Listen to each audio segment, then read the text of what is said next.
We turn now to our panel for some political analysis. David Frum writes for The Atlantic. Susan Glasser covers the presidency and foreign policy for The New Yorker. Jerry Seib is the executive Washington editor for The Wall Street Journal. And Tolu Olorunnipa covers the White House for The Washington Post. Tolu, did I get it right? You were pretty close. Olorunnipa. Every time. One of these days I will get it right.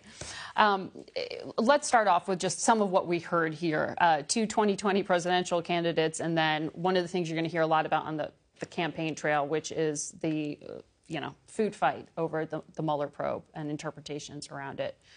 Tolu, what did you hear from the candidates? I thought it was really striking to hear Governor Hickenlooper really try to position himself when it came to capitalism versus socialism. He struggled earlier in the week when he was asked about it. He struggled when you asked him about it. He sort of tried to talk about party labels and how labels should not be the focus. But just being able to say, I am a capitalist, when, as you mentioned, Republicans are really trying and going all in on trying to brand Democrats as socialists, for a former businessman and a former governor who has not really toyed around with socialist ideas in the past, for him to struggle, it shows that the Democrats are really trying to figure out how to approach this issue of whether or not capitalism works. And we heard a little bit about that from Senator Warren. She did say that she does believe in markets, and she does believe that capitalism is a positive program when you do have the right rules in place. Mm-hmm. But it is, when you have Bernie Sanders getting very big crowds, it's hard for Democrats to figure out sort of how to talk about socialism versus capitalism,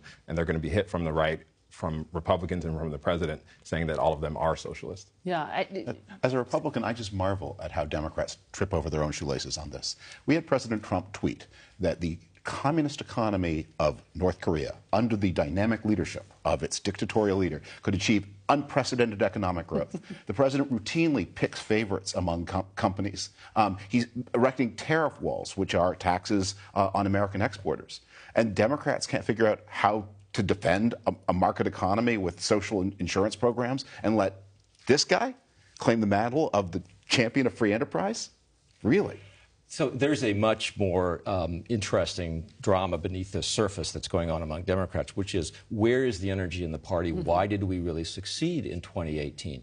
There is a narrative that says we succeeded because the progressive left was full of energy and was out making this happen. We took control of the House because of that.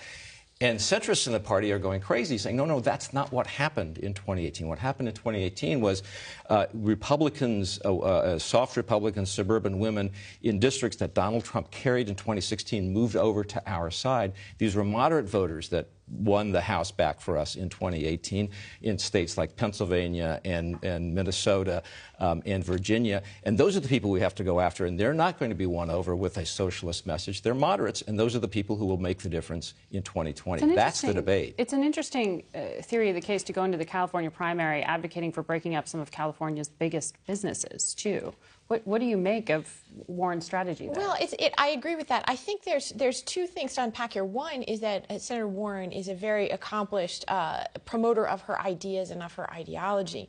But I think the other thing that's happening in the Democratic Party right now is the Trump style of politics is being introduced. So you have basically the debate of ideas, and Jerry's right, there's a huge debate inside the party about the best way to appeal to the voters that they need to appeal to in order to defeat Trump. That's one debate, but it's not purely about ideas, right? A lot of it is about style, and that's where I think you see the most pronounced shift. Are we headed towards a Tea Party of the left? I think that's what connects the dots between some of what's happening inside Congress this week and what's happening with some of these 2020 candidates. And you see people like John Hickenlooper visibly uncomfortable with the new style of politics. Elizabeth Warren, I think, is a very interesting character, right? Her politics are not wildly different from those of Bernie Sanders, but her style is dramatically different. On your show, I was just struck by how calm and measured she is, how very, she is, remember, a former Harvard Law School professor, and she appears to be that way, and it's very different than the sort of Bernie Sanders, shouting politics. And I think that's what fundamentally, as much as ideology, is a conflict around the kind of party. Are we going to have a demagogue of the left to take upon a populist right-wing demagogue, which is what the president of the United States is, basically? Tolu, how do we understand the showdown among House Democrats over Congresswoman Ilhan Omar's remarks? Yeah, House Democrats did not want to spend this week talking about anti-Semitism. They had a number of different bills that they were putting through. But because they are struggling with this internecine battle between the progressives and the base and the moderates and the leadership that is a little bit older, you have religious lines, you have racial lines, you have generational lines that the Democrats are struggling over, and they haven't quite figured out how to balance the very diverse class that they have. And I think that's part of the reason you saw Nancy Pelosi wanted to start off with a very tough resolution, specifically comment on Ilhan Omar's comments, but then she got a lot of pushback from 2020 candidates, from some of the progressive base who said that this was unfairly singling out, a Muslim congresswoman, one of the few African-American women in Congress, and one of the few freshmen in Congress. And I think that was part of the reason that they decided to make it a much more broad statement and looked at not only anti-Semitism, but anti-Muslim bigotry and anti-LGBT action. And I think that was part of the reason why the Democrats spent the whole week sort of trying to figure out where they can find some sort of balance in the party. And this was red meat for Republicans, certainly the president. He tried to label Democrats anti-Jewish. He did try that, which is certainly eyebrow raising. I think what is going on here is that when you have a big intake in any party in a year, you pick up a lot of people who are ready for prime time and a lot of people who are not. And I think one of the questions that is going to face progressive Democrats is who here wants to be inside the building making the decisions, and who wants to be outside the building carrying the placards. And that people will pick different career paths. And I think you can see from the extraordinarily careful and targeted and self-effacing questioning that Alexandria Ocasio-Cortez did in the Cohen hearings versus the unbelievably undisciplined, repeated, provocative remarks of Ilhan Omar and the rather sad defenses of her by Democratic leadership. You have to understand she doesn't quite know what words mean. If you don't know what words mean, Congress may be the wrong line of work for you. Well, David, I want to ask you to tee up the piece you just wrote for The Atlantic. Yes, thank you. Great read.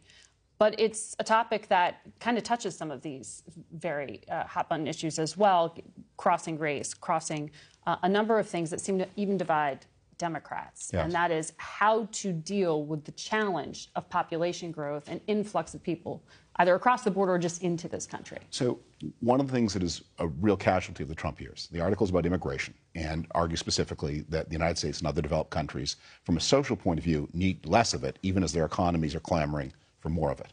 And the argument of the piece is this is about preserving social stability. What has happened is immigration, and I blame President Trump for this, has become a culture war issue rather than a social stability issue. And so it's not a binary question. It's not, open the borders or have none. And it's not something any one country can manage on its own without reference to other countries. Immigration is a system, and you have to manage it as a system. And our ability, and when I say our, not just America, but you see this across the developed world, to think rationally about things, to stand up for the interests of the citizens of the country. That's who governments are answer to, not to the world, but to their own citizens.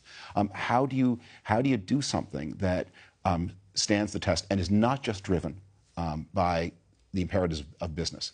I think the greatest single line ever written about this problem was written by a Swiss writer who said, "We wanted workers, we got people instead." And I think we need to understand that you are choosing the future population of your country. If you choose wisely, immigration can be a great source of strength. If you choose poorly, it can rip your society apart and empower the most extreme elements in your own society. And you say this as an immigrant yourself. And I am born in Canada. I was naturalized in 2007. I think what everybody knows and nobody will actually acknowledge is that the problem here isn't immigration. It's the immigration system is broken. It doesn't work. It hasn't really been upgraded since 1986.